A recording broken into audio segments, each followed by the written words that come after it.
Los vamos a buscar por cielo, mar y tierra. Los vamos a encontrar. Los vamos a jugar. Y van a enfrentar a la justicia y al derecho. En estos días se presentó evidencia en materia de seguridad que indica que, por muy grandilocuentes y rimbombantes que sean sus frases, no se la pueden. ¿Sabían ustedes que la tasa de homicidios cada 100.000 habitantes de Chile es más alta que la de El Salvador?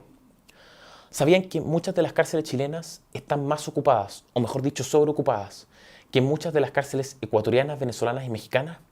¿O que según el Índice Global de Crimen Organizado del año 2023, Chile no está particularmente en la posición que una democracia segura y estable debería estar, y que de hecho cayó más de 20 puestos? Todas esas cosas podrían ser diferentes y mejores, pero el gobierno no ha querido implementar su solución. No tiene voluntad de crear nueva mega infraestructura carcelaria y tampoco de innovar fuertemente en la creación legal de regímenes penitenciarios especialmente diseñados para hacerle frente a los jefes del crimen organizado. De hecho, se han negado expresamente a lo primero. Es cosa de ver declaraciones del ministro Cordero hace una semana, mire. Por eso le digo, pero no está en los planes del gobierno. Nosotros tenemos el plan de infraestructura, está diseñado y está estructurado, ya se ha estado trabajando, de hecho, sí, desde hace una década. ¿Y no contempla una mega cárcel? No, las cárceles más grandes que tenemos son 2.400, Okay. 2.500 personas. El gobierno no ha querido dar con la solución. Y en parte por eso hoy nuestro país cosecha peores cifras de homicidio que El Salvador. Y por eso nuestras cárceles comenzarán a generar lo que generó la cárcel en la que se formó el Tren de Aragua en Tocorón. Y de eso vamos a hablar en un rato, de todos modos, porque esto pasará si es que no se toma una decisión importante. Como les decía, esta semana se presentó nueva evidencia fundamental en materia de seguridad.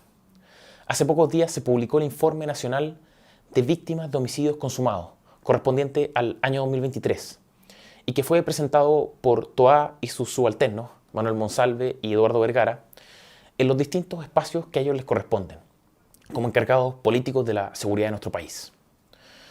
Ese informe recién publicado dice lo suficiente. Explica parte de lo que un país que quiere ser seguro tiene que saber. Pero el problema es que esas autoridades que yo les mencioné no lo transparentan, porque nos dieron solo algunas cifras y las estrangularon para que se vean como ellos han querido que se vean y no como lo que realmente representan. ¿Qué es lo que nos dice el informe elaborado por el Centro para la Prevención de Homicidios y Delitos Violentos de la Subsecretaría de Prevención del Delito? Nos dice que en Chile, el año pasado, hubo 1.248 homicidios intencionales y que eso implica o redunda en una tasa de 6,3 homicidios por cada 100.000 habitantes en nuestro país, lo que a su vez se traduce en una reducción de un 6% en relación al año pasado, año en que la tasa fue de 6,7. Para que se entienda más claramente en términos absolutos, pasamos de que se cometieran 1.330 homicidios anuales a 1.248, o sea, 82 menos que el año anterior. Este dato, este nuevo número, esta reducción de un 6% fue suficiente para algunas de nuestras autoridades, para que se pavonearan, para que inflaran pecho. Pero hay que ser justos, Boric no lo hizo y reconoció que sigue siendo una tasa alta, pero otros sí. No exageradamente, pero sí lo suficiente como para que lo mostraran como un logro. Y un logro de ellos, de su gestión en seguridad. Pero ¿es este el escenario bueno? ¿El escenario deseable? Difícilmente podría serlo. O sea, si nos comparamos con las repúblicas bananeras, en las cuales la delincuencia y las luchas de bandas son el orden natural de las cosas, evidentemente es bueno. Pero ¿queremos los chilenos ser una republiqueta bananera? ¿O solo mejor que eso? ¿Es ese el estándar con el cual usted, que nos está escuchando, su familia, los amigos, nosotros queremos compararnos? La verdad es que el número no es bueno.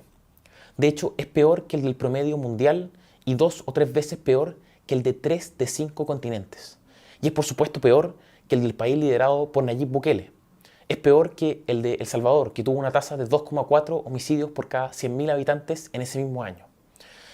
Y esto es bueno que nos lo grabemos a fuego, porque las autoridades que nos están diciendo constantemente que estamos mejor, nos repetirán ahora como loros que los homicidios disminuyeron, que la reducción del 6%, que rompimos la tendencia, etc. Y nos dirán eso para ocultar lo que realmente pasa en Chile, según los datos del propio informe que ellos nos presentan. Porque ¿saben qué? una reducción de un 6% es casi como nada. Incluso es casi como que todo se hubiese mantenido igual. No es una baja de 6 puntos. Así que ojalá que no nos confundamos con eso. No estamos hablando de que pasamos de una tasa de 12 a 6, no. Es solo una baja del 6% en relación con la cifra del año 2022. Una baja significativa, digna de destacarse, habría sido, por ejemplo, recuperar el nivel de 2020, para lo que habríamos necesitado de 215 homicidios menos, no 80. O sea, una reducción de al menos 15 o 16%, de al menos eso. Y si quisiéramos ser más, o sea, le quisiéramos pedir más seguridad a la autoridad, por ejemplo, recuperar el nivel de 2019, habríamos necesitado 406 homicidios menos, lo que es equivalente a una reducción del 31%, no del 6% del que se está hablando ahora. O sea, para recuperar los niveles de 2019, o para no pedir tanto de 2020, que fueron niveles que nuestro país tuvo, para recuperar esas tasas de homicidios, habríamos requerido de una reducción entre 3 y 5 veces más fuerte que la que tuvimos para 2023. Pero esta información que nosotros le estamos revelando, la ministra del Interior no la cuenta. Y también oculta la ministra que las tasas de los años en que su gobierno ha estado a cargo de la seguridad son las más altas del periodo 2018-2023. Las de los años 2022 y 2023 son las más altas de ese periodo. De hecho, son las únicas que superan los 6 homicidios por cada 100.000 habitantes.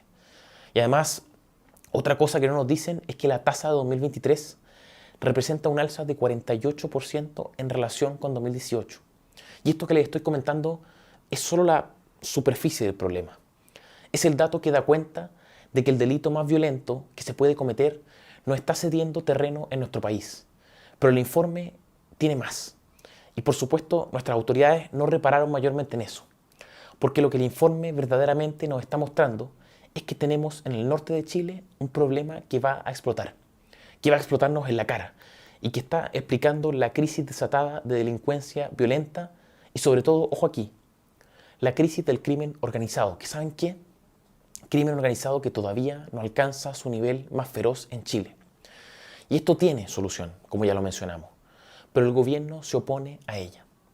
El informe que estamos comentando concluyó también que un 41% de los homicidios se cometieron en un contexto interpersonal, es decir, en contexto de relación familiar, cometidos por un cónyuge, la pareja o un familiar distinto al cónyuge o la pareja, y también en contextos de peleas de vecinos o conflictos de propiedad. Un 41% de los homicidios se dio en ese tipo de contextos y un 37% en contexto de crimen organizado, siendo este 2023 la primera vez en 6 años que el contexto interpersonal supera el del crimen organizado. ¿Pero esto quiere decir que retrocede el crimen organizado? No, la verdad es que no.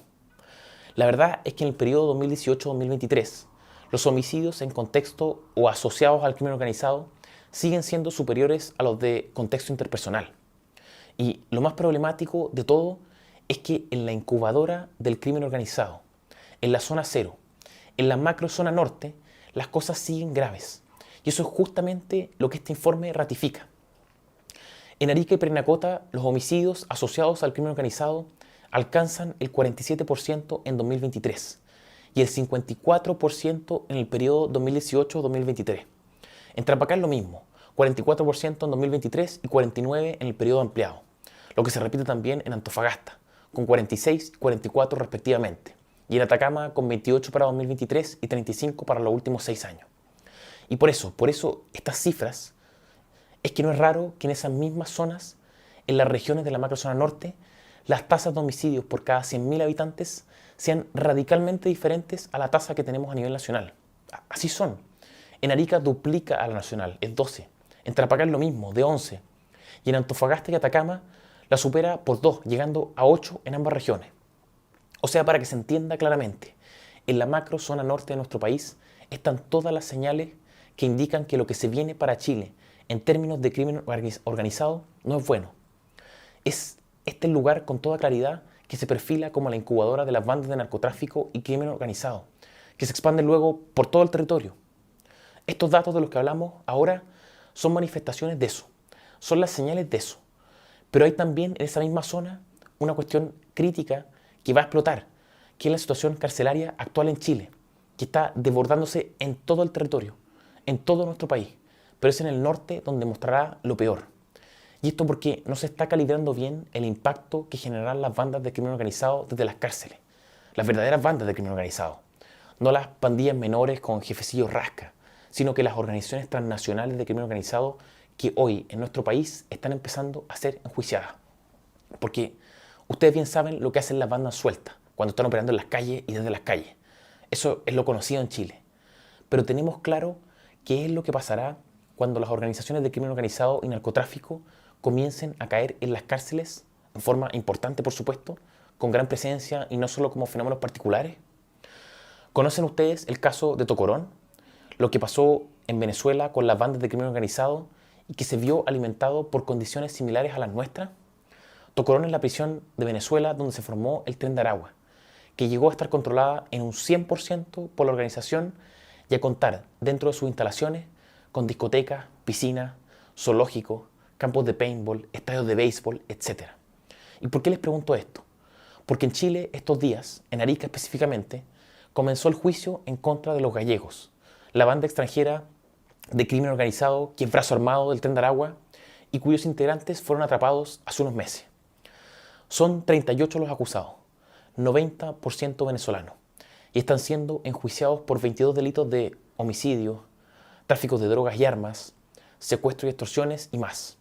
Y delitos por los cuales la Fiscalía pidió penas de presidio perpetuo para 11 de los acusados y penas de presidio que superan los 200 años para los demás. Va a ser un juicio más o menos extenso. No de años, por supuesto, pero sí de unos 4 o 5 meses. Y será un juicio por el cual, salvo que pasen cosas extraordinarias o escandalosas, caerán los gallegos. Caerá una cantidad importante de miembros de una de las bandas de crimen organizado más poderosas de nuestro país. Lo que, por supuesto, es más que positivo. El nuevo asunto será acá, qué es lo que pasará una vez que las verdaderas bandas de crimen organizado comiencen a entrar en masa a los centros penitenciarios. ¿Está preparado Chile para hacerle frente al crimen organizado transnacional operando desde las cárceles?